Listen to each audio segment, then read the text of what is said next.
اگر اچھی چیزوں کی دعوت دی جائے، اچھی باتیں بتائی جائے تو وہ انسان کے اندر بہت جلدی گھر نہیں کر پاتی جتنا برائی ہے۔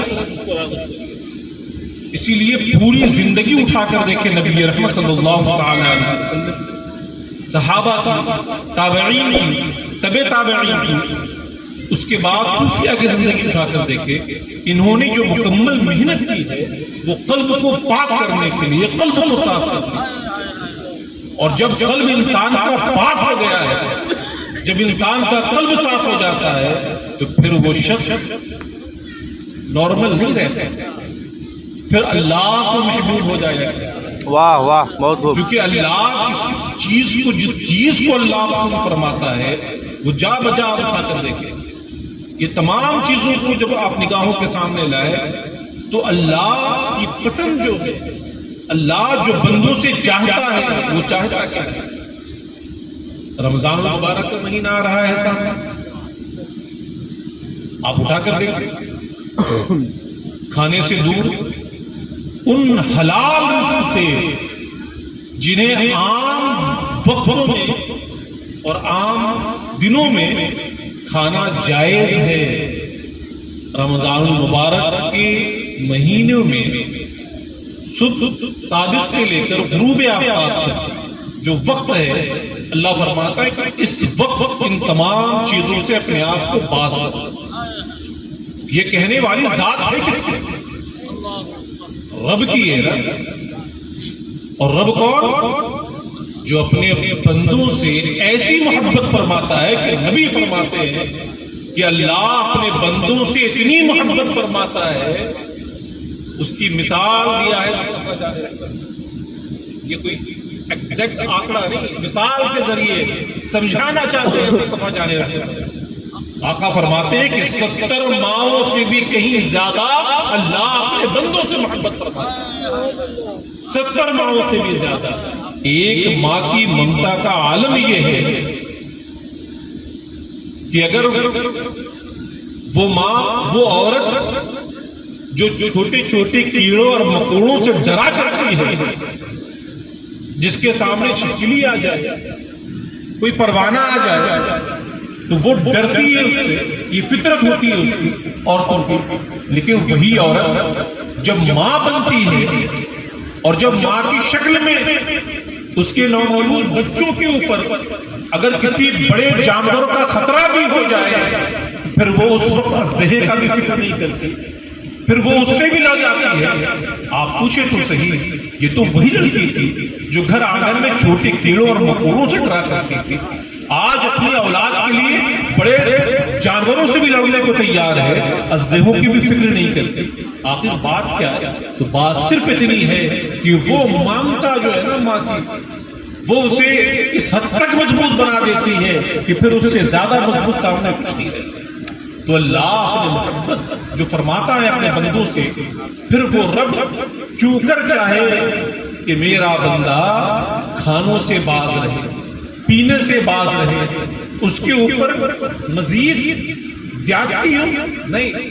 اللہ تمہیں زیادتیوں میں مبتلا کرنا نہیں چاہتا، اللہ تمہیں پریشانیوں میں مبتلا کرنا نہیں چاہتا، بلکہ وہ چاہتا کیوں ہے کہ پروردگار تو اپنے بندوں سے اتنی محبت فرماتا ہے تو پھر ان بندوں کو ان ایام میں کھانے پینے سے دور رکھنے کا حکم کیوں فرما رہا ہے؟ قرآن کہتا ہے، رب فرماتا ہے کہ وہ اس لیے کہ تم صاحب تقوی ہو جاؤ، تم متقی ہو جاؤ۔ جو ماہ سیام کے اغراض و مقاصد بیان کیے گئے، اس اغراض و مقاصد اٹھا کر اگر دیکھیں تو اللہ فرماتا ہے یا ایھا الذین آمنوا کتب علیکم الصیام کما کتب علی الذین من قبلکم لعلکم تتقون۔ یہ اس لیے ہے کہ تم تقوی اختیار کر لو، تم پرہیزگاری اختیار کر لو، تم متقی بن جاؤ۔ کیوں؟ وہ اس لیے، میں اس لیے چاہتا ہوں کہ تم متقی ہو جاؤ، تم پرہیزگار بن جاؤ، اس لیے کہ میں تم سے محبت کرتا ہوں، اور میں یہ نہیں چاہتا کہ جو جہنم کا دردناک عذاب تیار ہوا ہے اس کے اندھن تم میں سے کوئی بندہ۔ اس لیے میں یہ نہیں چاہتا، اور میں چاہتا ہوں کہ وہ انعام جو میری شریعت کی پابندی کے ساتھ زندگی گزارنے کے بعد میں نے تمہیں دینا ہے، جسے جنت کی شکل میں بنا رکھا ہے، اس کا تمہیں اختیار مل جائے اور تم اس جنت میں داخل ہو جائے۔ اللہ مہربانی چاہتا ہے۔ جو اغراض و مقاصد ہے نا، وہ اغراض و مقاصد ہی یہی ہے کہ تم صاحب تقویٰ ہو جاؤ، تم متقی اور پرہیزگار ہو جاؤ۔ آج یہ نظم سجی قابل مبارکباد ہیں، اور دین کے داعی اور دین کے مبلغین اور دین کی خدمت کرنے والے ایسے ہی ہوا کرتے ہیں۔ خلیفہ اطہر ملت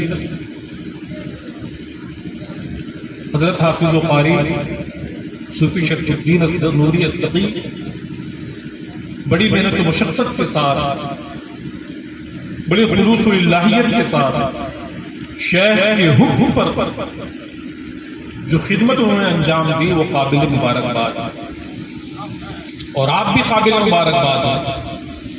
اکیلا چڑھا پہاڑ نہیں کھڑتا، ان کی محنت اور آپ کا ساتھ، ان دونوں نے جو ہے الحمدللہ انقلاب پیدا کیا۔ جو ماحول کل تھا وہ آج نہیں ہے، اور انشاءاللہ اللہ کی ذات اور ان بزرگوں کے فیضان پہ یہ امید ہے کہ جو وقت آج ہے وہ آنے والے کل میں نہیں رہے۔ یقیناً کامیابی مقدر بنے گی۔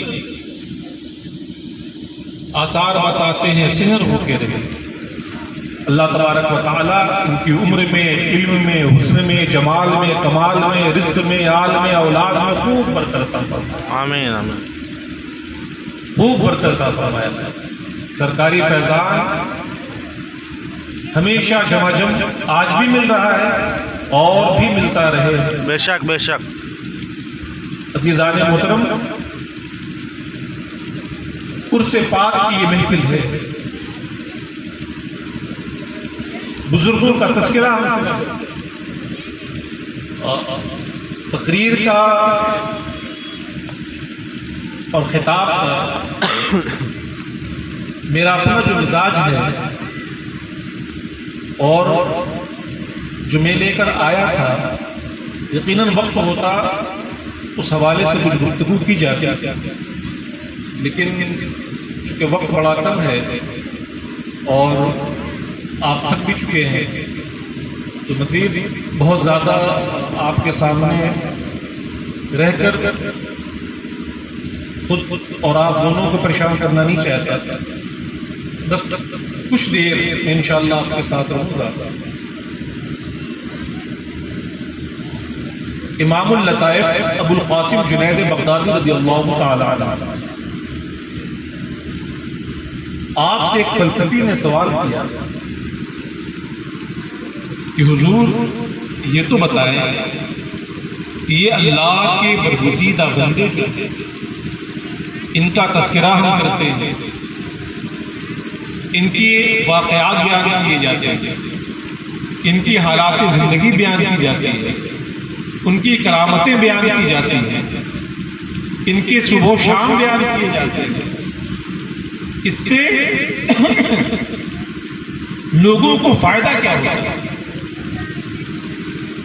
جو چیز ہوتی ہے اس سے لوگوں کو فائدہ کیا حاصل ہوتا ہے؟ تو آپ فرماتے ہیں حضرت امام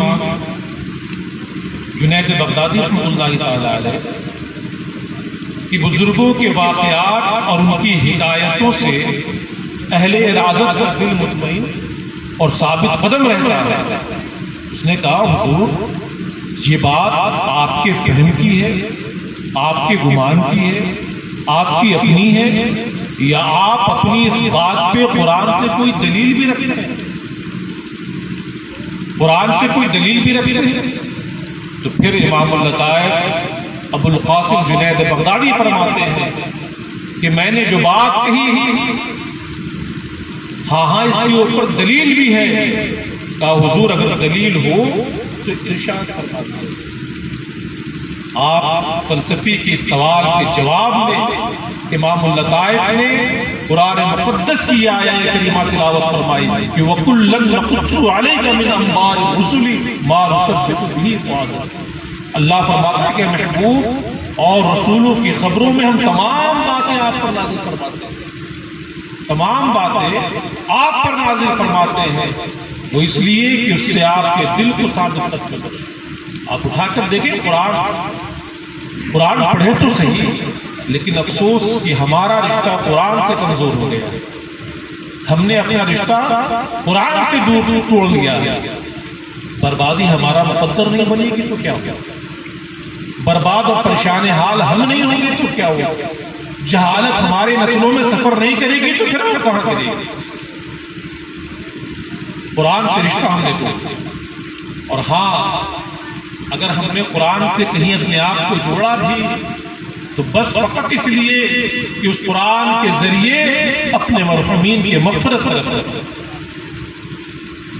اس سے زیادہ کچھ نہیں۔ اور حالات بھی یہی ہیں، ہم لوگوں کا سابقہ بھی ہوتا ہے۔ اب تو لوگ صوفیہ اکرام کی بارگاہوں میں آتے بھی اس لیے ہیں، اگر کسی علاقے میں پیر کی آمد ہو جائے تو ایک مجمع لگتا ہے، اور مجمع لگانے میں سب سے زیادہ معاملہ یہی ہوتا ہے کہ حضور پریشان حال ہے، تعویذ عطا فرمائے، اس چیز کے لیے تعویذ مل جائے، دعا ہو جائے، کاروبار میں برکت کی دعا بتا دے، رزق میں برکت ہو، اولاد میں برکت ہو، گھر میں شانتی ہو، ان تمام چیزوں کے لیے دعائیں مانگی جاتی ہیں۔ سنو، دعا پڑھو، پڑھنی چاہیے، اچھی بات ہے، لیکن تم جس نیت کے ساتھ آتے ہو اس نیت کے ساتھ کے تعلق سے ہمارے اور تمہارے جد اعلیٰ یعنی شیخ الجن والانس حضرت سیدنا خواجہ قیام رحمۃ اللہ تعالی علیہ اپنی مشہور زمانہ کتاب تصوف کی بلند و بالا کتاب ہے زاد السفر میں حضرت سرکار تحریر فرماتے ہیں اور ارشاد یہ فرماتے ہیں کہ سنو، وظائف کو کسی مقاصد کے لیے نہ پڑھو، وظائف کو صرف اور صرف مقاصد کے لیے نہ پڑھو۔ یہ نہ کہ صرف کاروبار میں برکت ہو دے دیے دعا، بچہ ٹھیک ہو جائے دعا بتا دیں، فرماتے ہیں کہ صرف مقصد کے تحت نہیں بلکہ وظائف کو تم رضائے الہی کے لیے پڑھو، اور تم رضائے الہی کے لیے وظائف پڑھو گے تو یقین جانو جس رب کی رضا تم چاہتے ہو اگر وہ رب تم سے راضی ہو گیا تو اس رب کو پتا ہے کہ ہمارا یہ بندہ جو بیٹھا ہے جو ہمیں راضی کرنا چاہتا ہے اسے تکلیف کون سی ہے، اسے پریشانی کون سی ہے، اسے پریشانی کون سی ہے، اس کے سامنے معاملہ کیا ہے، اس کے مسائل کیا ہے۔ تو ایک پن سے دو کاج ہوگا یا نہیں ہوگا؟ یقیناً ہوگا۔ اس لیے اپنا تعلق مضبوط کریں قرآن سے، پڑھیں قرآن کو، قرآن ہمارے لیے ہدایت ہے، قرآن ہمارے لیے ہدایت ہے، اور جب قرآن سے تعلق جوڑ لیں گے نا تو یقین جانیں ہماری زندگی میں ایک انقلاب پیدا ہوگا، اور وہ انقلاب جس انقلاب کو دیکھنا یہ ہمارے صوفیہ چاہتے ہیں، یہ صوفیہ اکرام، یہ بزرگانی تھی جس انقلاب کو دیکھنا چاہتے تھے ہمارے اندر، وہ انقلاب پیدا ہوگا انشاءاللہ تعالی۔ اس لیے عہد کریں اپنے آپ کو، خود سے عہد کر لیں کہ انشاءاللہ ہم اپنی زندگی عین مطابق گزاریں گے دین میں، ہم قرآن کو پڑھیں گے، قرآن کو سمجھ کے پڑھنے کی کوشش کریں گے۔ قرآن صرف اثار ثواب کے لیے نہیں ہے، قرآن ہمارے لیے راہ ہدایت ہے، قرآن ہمیں زندگی جینے کا سلیقہ اور طریقہ بتا رہا ہے۔ عزیزان محترم، تو فلسفی کی اس جواب انہوں نے فرمایا کہ قرآن کو جب پڑھیں گے اٹھا کر آپ، اللہ فرماتا ہے اسی قرآن کے اندر نبی رحمت صلی اللہ تعالی علیہ وسلم سے پیشتر جو انبیاء اکرام دنیا میں تشریف لائے قرآن میں ان کے واقعات ہیں۔ یہ اس لیے کہ آپ کے دل کو ثابت قدمی بخشے، تو یہ صوفیہ اکرام کی جو کرامتیں بیان کی جاتی ہیں، جو ان کے حیات زندگی بیان کی جاتی ہے، جو ان کے واقعات بیان کیے جاتے ہیں، وہ اسی لیے بیان کیا جاتا ہے کہ اس سے اہل ارادت کا دل مطمئن اور ثابت قدم، جب وہ اس راہ پر نکلے گا اسے اس بات کا علم ہوگا کہ یہ پرخطر راہ ہے، لیکن کامیابی اسی راہ پر ہے، کامیابی اسی منزل پر ہے، لیکن خطرہ ہے، یقین طور پہ خطرہ ہے، لیکن اسی خطرے کو پار کرنے کے بعد جو منزل ہے نا، وہی ہماری منزل ہے، وہی کامیابی ہے۔ تو انسان یقینی طور پہ تکلیف آئے گی، مصائب آئیں گے، پریشانیاں ہوں گی، لیکن کبھی اس کا راہ قدم جو ہے وہ ڈگمگائے گا، اس لیے کہ اس کی نگاہوں کے سامنے ان صوفیہ اکرام کی زندگی کہ دین کی راہ یہ پھولوں کی سیج نہیں ہوا کرتی، بڑی سخت ہوا کرتی ہے، بڑی سخت ہوا کرتی ہے۔ جو اس راہ پر راہی ہے وہ بہتر طریقوں پر جانتا ہے۔ بلحوث پاؤں نہ رکھیو کبھی اس راہ، بلحوث پاؤں نہ رکھیو کبھی اس راہ کے بیچ، منزل عشق ہے یہ رہ گزرے آپ، یہ عام راستہ ہے، بڑے دھیرے کے ساتھ چلنا پڑتا ہے، بڑے حوصلوں کے ساتھ چلنا پڑتا ہے۔ بات سمجھ آ رہی ہے؟ میری بات سمجھ میں آ رہی ہے؟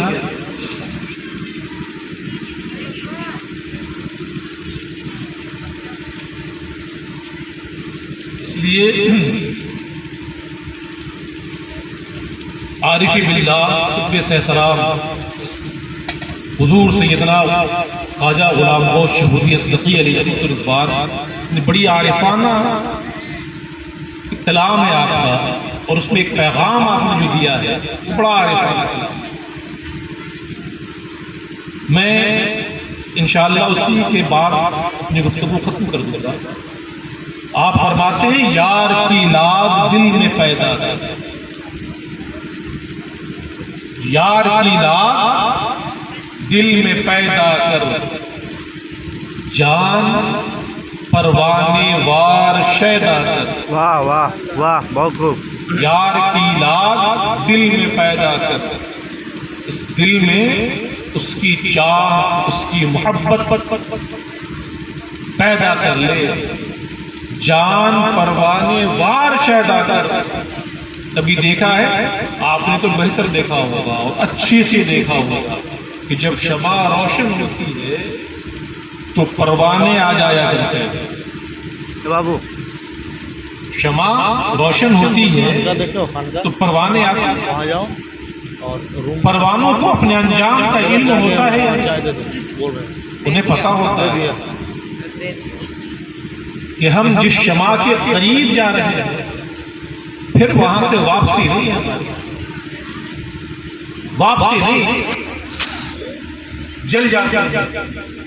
لیکن شمع سے انہوں نے محبت کی، واہ، پروانوں نے شمع سے محبت کی، اور ایسی محبت کہ عالم یہ ہے کہ اسے اس بات کا اقرار، اس بات کا علم ہے کہ شمع کے قریب جائیں گے جل جائیں گے، مر جائیں گے، لیکن پھر بھی اس کی محبت کو یہ گوارا نہیں کہ میں اپنی زندگی کو سلامت رکھوں اور میری شمع روشن ہو اور تنہا رسوا ہو جائے، اس کی محبت رسوا ہو جائے، میری محبت رسوا ہو جائے۔ اس لیے وہ انجام کی فکر کیے بنا شمع روشن ہوتی ہے، اور وہ آ کر اس کے گرد میں رقص کرتے کرتے اپنی جان قربان کر دیا کرتے ہیں۔ اس نے بڑی خوبصورت بات کہی تھی کہ پروانوں سے سیکھے کوئی آداب محبت، واہ، پروانوں سے سیکھے کوئی آداب محبت، مر جاتے ہیں پر شمع کو رسوا نہیں کرتے۔ یہ ہمارے لیے درس ہے، ہمیں سوچنے کا مقام ہے کہ ہمارا حال کیا ہے۔ شیخ کی آمد ہو جائے، اللہ ماشاء اللہ چند تو ایسے کہ جو جان نثار کرتے ہیں، ہم وقت ان کی صحبت میں رہتے ہیں، اور صحبت میں کس لیے؟ صحبت میں اس لیے رہا جاتا ہے شیخ کے کہ شیخ کی صحبت سے اللہ تک رسائی حاصل ہے۔ بالکل بالکل، بے شک۔ شیخ کی صحبت سے دین کا علم حاصل ہو جائے، شیخ کی صحبت سے اللہ اور اس کے رسول کی محبت، سچی محبت جو ہے وہ حاصل ہو جائے۔ لیکن شیخ کی آمد کے بعد چند افراد ہی، باقی لوگ آئے وقتی طور پہ نکل گئے، تو جب تک آپ اس کے قریب نہیں رہیں گے، بیٹھیں گے نہیں، تو ان کی صحبت نہیں اختیار کریں گے، علم کہاں سے آئے گا؟ علم 3 ذریعوں سے آتا ہے۔ علم حاصل کرنے کے جو ذرائع ہیں وہ صرف 3 ہیں۔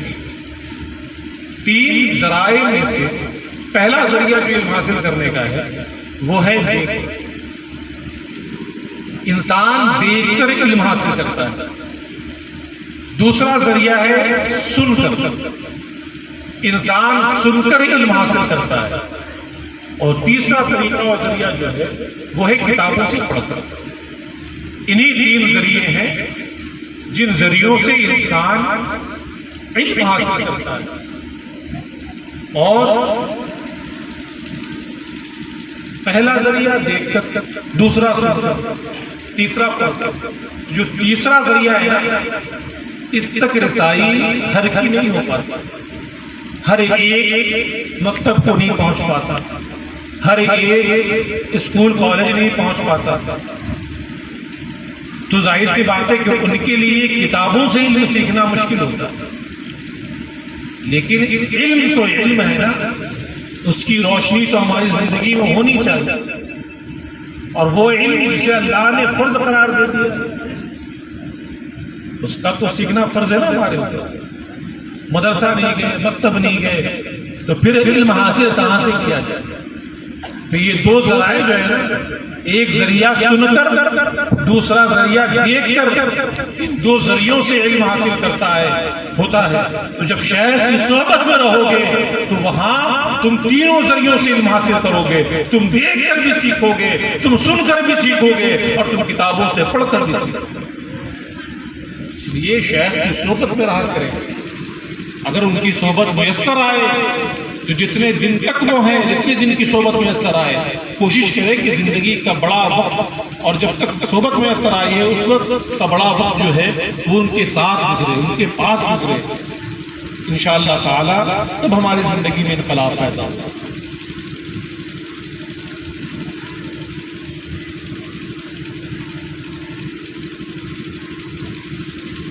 میں عرض کر رہا تھا، یار کی ناز دل میں پیدا کر، جان پروانے وار شیدا کر، تو کو اتنا مٹا کہ تو نہ رہے۔ کیا بات ہے، واہ واہ۔ یہ تصوف کی پہلی تعلیم ہے، پہلا درس ہے، پہلا چیپٹر ہے، پہلا لیسن ہے، پہلا سبق ہے۔ ہاں میں یہاں سوچ رہا میں یہ میں سب سے زیادہ خطرناک ہے، اور اسی میں نے پورا ہنگامہ پیدا کر رکھا ہے، اور میں یہ رحمانی نہیں، یہ میں شیطانی ہے، اور اس میں نے تو قرآن بچا دیا ہے۔ آج مسئلہ اسی بات پر ہے کہ میں سب سے بڑا ہوں، مجھ سے بڑا کون ہے؟ سب سے علم والا میں، فلاں کی حیثیت کیا ہے میرے سامنے، فلاں کی اوقات کیا ہے میرے سامنے، فلاں ایسے فلاں ویسے، میں سب سے بہتر۔ اس میں نے ہنگامہ مچا رکھا ہے۔ صوفیہ فرماتے ہیں کہ دین کی تعلیم یہ نہیں ہے کہ میں یہ ہوں، نہیں، دین جب ہمارے اندر آئے گا، اور دین جب اندر داخل ہو جائے گا، اور دین جب تمہیں یہ سکھائے گا، تو پھر دل سکھائے گا کہ میں کچھ نہیں، آپ سب کچھ ہے، آپ سب کچھ ہے۔ صوفیہ کی یہ پہلی تعلیم ہے کہ میں کچھ نہیں، سب تم ہو۔ اور جب انسان اس نہج پر آ جائے کہ حضور آپ بہتر، آپ بلند، آپ اچھے، آپ علم والے، آپ اچھے اخلاق والے، جب ہر بات میں آپ سامنے والے کو پریورٹی دو گے تو انتشار نہیں ہوگا، ہنگامہ نہیں ہوگا۔ ہنگامہ تو ہوتا ہی تب ہے کہ اس کی حیثیت کیا ہے میرے سامنے۔ فرماتے ہیں کہ تو کو اتنا مٹا کہ تو نہ رہے، تیری ہستی کی رنگ بو نہ رہے۔ اس طریقوں پر تم دین کے اندر ڈال دو اپنے آپ، اس طریقوں کا مجاہدہ کرو۔ کہ اپنے اندر اپنے قلب کو ان طریقوں پر بانٹ لو کہ اس کے اندر میں نام کی کوئی چیز نہ رہ جائے. فلاں صاحب میں نیچے بیٹھوں گا نہیں، یہ مکمل چیزیں ختم ہو جائیں، ان کی ساری یہ جب جلا کا پیدا ہو جائے تو پھر اس کے اندر کمال ہوگا، پھر اس کے اندر یہ کمال ہوگا. کیا فرماتے ہیں کہ تو کو اتنا مٹا کہ تو نہ رہے، تیری ہستی کے رنگ وہ نہ رہے، پھر تو گھر ہے وہ تیرے آٹھ پہر، پھر تو گھر ہے وہ تیرے آٹھ پہر. جس کے لیے تم بھٹکتے رہتے ہو نا، جس رب کو پانے کے لیے، جس تک پہنچنے کے لیے، پھر فرمایا کہ اتنا بھٹکنے کی ضرورت نہیں ہے. آگے فرماتے ہیں کہ چپ کے ہی بیٹھے دیکھا کر، تو کو اتنا مٹا کہ تو نہ رہے، تیری ہستی کی رنگ بو نہ رہے، پھر تو گھر ہے وہ تیرے آٹھ پہر. پھر کہیں جانے کی ضرورت نہیں ہے. صوفیہ کے اندر مراقبہ ہے نا، یہ مراقبہ ہے کیا؟ یہ مراقبہ وہی تو ہے کہ پھر انسان جس جگہ پہ نظر ڈالے وہاں اس کا یاد آ جائے. اگر وہ کسی کی صورت میں ڈال دے تو اس کی صورت میں بھی اسے اپنا یار ہی نظر آتا، کوئی اور نظر نہیں آتا. پھر جانے کی ضرورت نہیں، وہ جہاں بیٹھا ہے اس کا یار نہیں ہے. آگے فرماتے ہیں کہ اگر ان طریقوں پہ چاہتے ہو اپنے آپ کو سنوارنا اور بنانا اور اپنے اندر وہ کمال پیدا کرنا، تو فرماتے ہیں کہ ان چیزوں پر عمل کرو. یار کی لاگ ہو اگر منظور، غوثیہ تو میرا یہ کہے. اگر تم چاہتے ہو کہ میرا معاملہ ان طریقوں پر ہو جائے تو پھر تم پر ضروری ہے کہ جو میں نے آگے بتایا نا، اپنے اندر سے تو کو ختم کر دو، ان چیزوں پہ عمل کر لو، پھر تمہارے اندر کمال ہی کمال ہے. پھر تم خادم سے مخدوم ہو جاؤ. خادم کے اندر جب یہ کمال پیدا ہو جاتا ہے، شیخ کی صحبت میں رہ کر وہ عشق و محبت کی بھٹی میں اتنا پکاتا ہے تمہیں کہ وہ تمہیں کندن بنا دیتا ہے. وہ خادم صحبت شیخ میں رہ کر اتنا پک جاتا ہے، اتنا تب جاتا ہے کہ پھر وہ ایک دن ایسا بھی آتا ہے کہ پھر وہ خادم خادم نہیں ہوتا، پھر وہ خادم خادم سے مخدوم ہو جائے گا، وہ کمال پیدا ہو جاتا ہے. اس لیے عزیزان محترم، بس اتنا کافی ہے. حاضر تھا، وقت ہوتا، لوگ ہوتے تو کچھ گفتگو ہوتی انشاءاللہ تعالی، تقریر ہوتی، لیکن ہر شخص انتظار نہیں ہے. دو چار ہیں اور وہ بھی اسی انتظار میں ہیں کہ کب صلاۃ و سلام ہو اور ہم اپنے اپنے گھروں پر جا کر آرام کریں. اور ویسے آرام کا وقت بھی ہو ہی چکا تھا تو وقت ختم ہو رہا ہے. بس ایک بات ذہن نشی کر لیں کہ ایسے موقع بار بار نہیں آتے. غنیمت جانیے مل بیٹھنے کو. اللہ نے موقع فراہم کیا ہے تو انسان کو اس کا مکمل فائدہ حاصل کرنا چاہیے، مکمل فائدہ حاصل کرنا چاہیے. رحمت کا ہے دروازہ کھلا مانگ گرے مان، دیتی ہے صدا ان کی عطا مانگ گرے مان. یہ تو اللہ کا فضل ہے. اور اللہ نے جناب حافظ شرف الدین ازدقی صاحب کو ایک ذریعہ بنایا کہ ان کے ذریعے سے آپ لوگ اس نورانی اور عرفانی بزم میں حاضر ہوئے.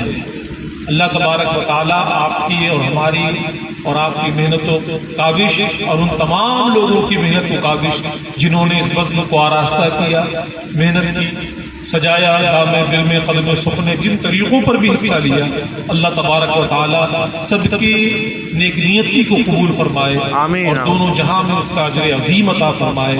اللہ سب کو شاد رکھے، آباد رکھے، اس علاقے پہ اپنا خصوصی فضل فرمائے، رحم فرمائے، کرم فرمائے.